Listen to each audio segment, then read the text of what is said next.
दोस्तों, मैं ओम प्रकाश एक बार फिर से आप सभी का स्वागत करता हूं दोस्तों आपके अपने यूट्यूब चैनल मिशन आई पर।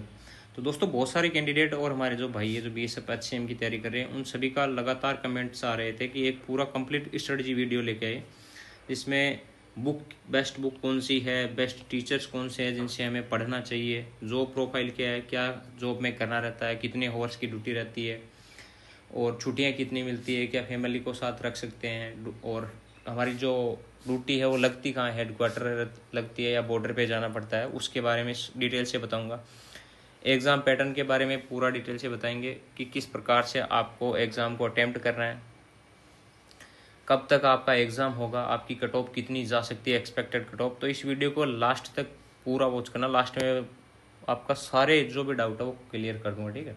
और लास्ट में ये भी बताऊंगा कि आपका एग्ज़ाम कब तक होगा, आपके पास कितने दिन का टाइम बचा है पढ़ने के लिए, और टाइपिंग कैसे करनी है, कब से टाइपिंग स्टार्ट करनी है, उस पर भी बात करेंगे। और लास्ट में एक्सपेक्टेड कट ऑफ के बारे में भी चर्चा करेंगे।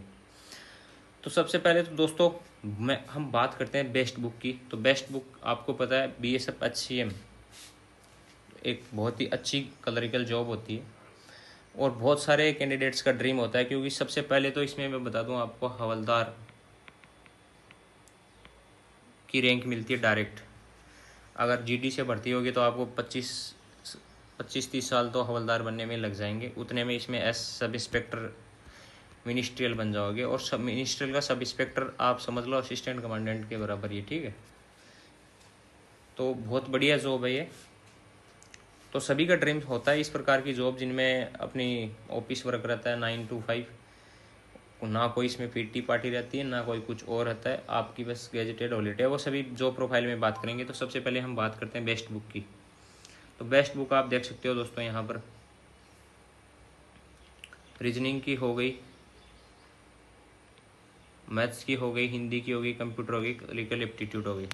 बहुत सारे कैंडिडेट रीजनिंग कर लेंगे, मैथ्स भी कर लेंगे, हिंदी और इंग्लिश भी कर लेंगे, ठीक है। सबसे बड़ा पंगा कहाँ फंसेगा, कंप्यूटर और क्लरिकल एप्टीट्यूड, क्योंकि बहुत सारे कैंडिडेट को तो कंप्यूटर का पता है लेकिन क्लरिकल एप्टीट्यूड का तो पता ही नहीं है, ठीक है, कि है क्या ये, ठीक है। एप्टीट्यूड है क्या, इसमें किस प्रकार के क्वेश्चन आते हैं। तो मैं इसके बारे में आपको डिटेल से बताऊंगा कि कौन से टीचर से आपको इसकी क्लासेस लेनी है, जिस पे आप कंटिन्यूटी अपना अपना फाइनल सिलेक्शन है वो श्योर कर पाओगे। तो बुक्स के बारे में मैंने आपको डिटेल से बता दिया, reasoning, maths, Hindi, English, computer और रीजनिंग अपना एप्टीट्यूड के बारे में। इससे बेस्ट बुक नहीं है अभी प्रेजेंट टाइम में। मैं अगर बात करूँ अगर आप बेसिकली एचसीएम की तैयारी कर रहे हो, क्योंकि अभी उतना टाइम नहीं है कि आप पिनेकल की हो गई, किरण पब्लिकेशन की हो गई, उन बुक से आप प्रैक्टिस करके अपना जो सिलेक्शन है वो ले पाओ, क्योंकि उनमें थोड़ा टाइम चाहिए होता है, वो टाइम टेकिंग बुक्स होती है। अगर उनको कर लिए तो फिर कोई दिक्कत नहीं, जिसकी वो सारी क्लियर है तो कोई दिक्कत ही नहीं है, ठीक है। तो मैंने बुक्स के बारे में आपको पूरा डिटेल से बता दिया। अब बात करते हैं टीचर्स के बारे में कि कौन कौन से टीचर्स हैं जिनसे आपको पढ़ना चाहिए। सबसे पहले तो दोस्तों, सबसे पहले बात करते हैं अपने मैथ्स की। तो मैथ्स के बारे में आपको बता दूं, अपने राहुल सर को आप अच्छी तरीके से जानते हो। इनसे बेस्ट मैथ अभी तक जो अभी आपकी जनरल मैथ और एडवांस मैथ की बात करें तो इससे बेस्ट कोई भी बुक्स आपके टीचर्स नहीं है अभी, ठीक है। रीजनिंग के बारे में बात करें तो रीजनिंग आपके कुलदीप सर की आप क्लासेस देख सकते हो, 108 क्लास प्रैक्टिस की। अगर आप बेच लेना चाहिए तो RW चाहे कहीं से ही हो, आपने बेच खरीद रखा है तो बहुत बढ़िया है, वहाँ से आप कंटिन्यू करो। क्योंकि एक कोई भी टीचर हो, सभी टीचर अपने से बेस्ट देने का प्रयास करते हैं, ठीक है। और ये मत सोचना ये टीचर्स है जो इसके व्यूज़ कमाते हैं तो ये अच्छा नहीं पढ़ाता, वो नहीं दिक्कत है। क्योंकि जिन चैनल्स के नाम बड़े हैं तो उन पे व्यूज़ आ रहे हैं, जिनके छोटे हैं तो उन पे व्यूज़ कमाते हैं। लेकिन हर टीचर यही प्रयास करता है कि मैं अपने से जितना हो सके उतना अपना बेस्ट देने का प्रयास करते हैं। तो सभी टीचर्स अच्छे होते हैं। किसी भी एक टीचर पे ट्रस्ट कर लिया तो उस पर कंटिन्यू ट्रस्ट रखना और फाइनल एग्ज़ाम तक आप अपना ट्रस्ट बनाए रखना। मैं अपना सजेशन दे रहा हूँ, जिससे कि अगर आप कहीं पे बैच नहीं लिया है तो आप इनसे अपना जो कर सकते हैं, ठीक है। कंप्यूटर भी बहुत अच्छा रोल प्ले करता है। तो कंप्यूटर में आप देख सकते हो शिवम गुप्ता सर की ये प्लेलिस्ट मैंने आपको डाल दी है इधर। इनसे आप देख सकते हो 48 क्लासेज प्रैक्टिस सेट है। क्योंकि पढ़ने से अच्छा ज़्यादा प्रैक्टिस करना बहुत अनिवार्य है। क्योंकि हम कोई भी कार्य हो, चाहे क्रिकेट हो, टीवी में क्रिकेट देखने से हम क्रिकेट नहीं सीखेंगे जब तक हम मैदान में बैट और बॉल लेकर खेलना या स्टार्ट नहीं करेंगे तब तक हम शॉट लगाना नहीं सीख सकते, ठीक है। धोनी को कितनी बार देख लो अपना हेलीकॉप्टर शॉट मारते हुए, लेकिन आप सीख नहीं पाओगे जब तक आप खुद प्रयास नहीं करोगे। तो वही है, कितना भी पढ़ लो, कितना भी कोर्स खरीद लो, जब तक आप खुद प्रैक्टिस नहीं करोगे तब तक आप फाइनल सिलेक्शन नहीं ले सकते दोस्तों। उसके बाद बात करें हिंदी की, क्योंकि कोई हिंदी को चूज करेगा और कोई अपनी इंग्लिश को चूज करेगा, दोनों में से एक कोई चूज करेगा। तो हिंदी के लिए में आप नीरज शर्मा की जो प्लेलिस्ट है 70-74 वीडियो की, इनको आप पक्का करना प्रैक्टिस से, क्योंकि हिंदी उतनी टफ आती नहीं है, ठीक है। HCM के एग्ज़ाम में हिंदी इतनी टफ आती नहीं है, क्योंकि हिंदी में कई बच्चे हैं वो बहुत सारे मार्क्स ले आते हैं। इंग्लिश जिनकी है ये हैबिचुअल है वही करेंगे, क्योंकि जिनकी इंग्लिश है ही नहीं वही हिंदी को ही चूज़ करेंगे, क्योंकि हिंदी में थोड़े क्वेश्चन काफ़ी आसान आते हैं, ठीक है। इंग्लिश में आप संजीव ठाकुर को प्रेफरेंस कर लेना, इनकी अगर बैच है नहीं, प्रैक्टिस बहुत करा रखी है इन्होंने, यूट्यूब पे इतनी प्रैक्टिस करा रखी है बहुत ज़्यादा, क्योंकि मैंने इन्हीं से पढ़ा था अपना इंग्लिश। सबसे मेन है एप्टीट्यूड।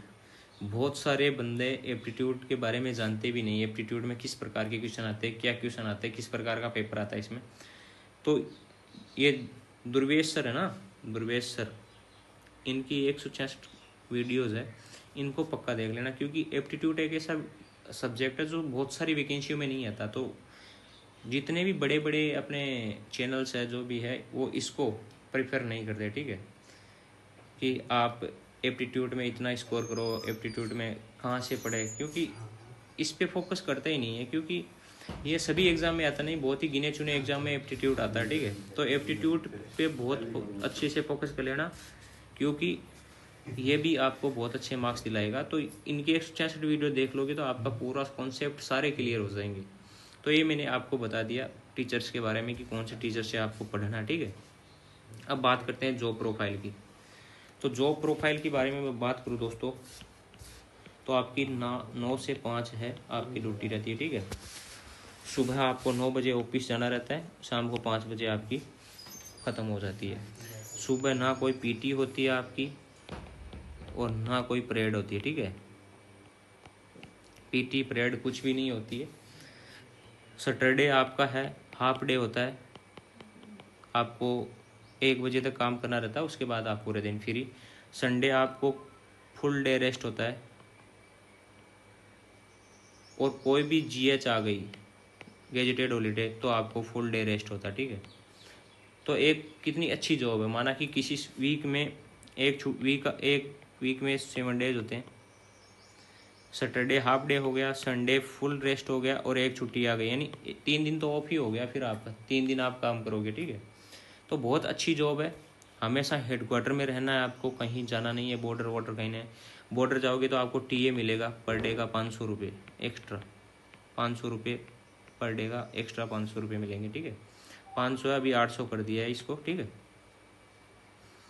फैमिली को आप साथ रख सकते हो आराम से, कोई दिक्कत नहीं है इसमें कहीं पे भी, क्योंकि हमेशा हेडक्वार्टर में रहोगे और हेडक्वार्टर में हमेशा क्वार्टर्स आपको अलॉट होते हैं।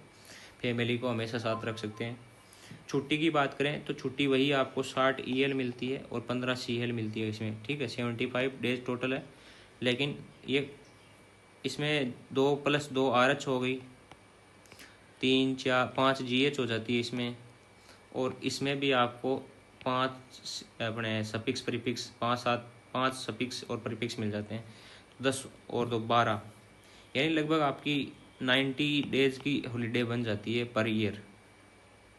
ये हो गया।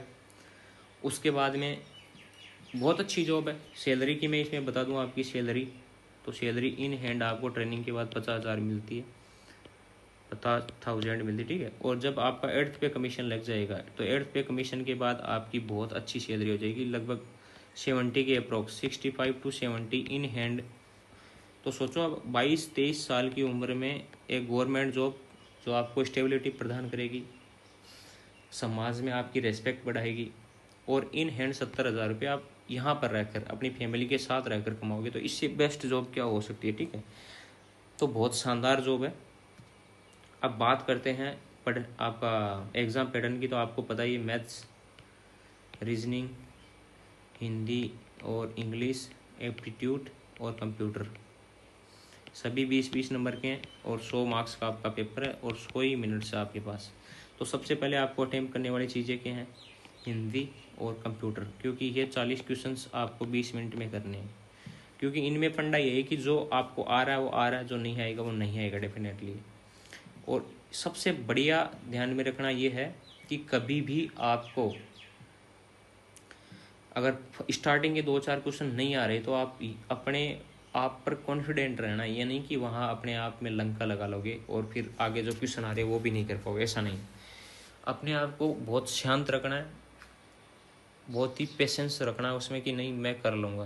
क्योंकि अगर स्टार्टिंग के 3-4 क्वेश्चन नहीं आए फिर आप देखोगे उन्हीं में वहीं रह जाओगे, यार इनको करना है, नहीं स्किप करो, जो क्वेश्चन नहीं आता उसको स्किप करो, क्योंकि पूरे पेपर को अटेम्प्ट करना है आपको, ठीक है, पूरे पेपर को अटेम्प्ट करना है।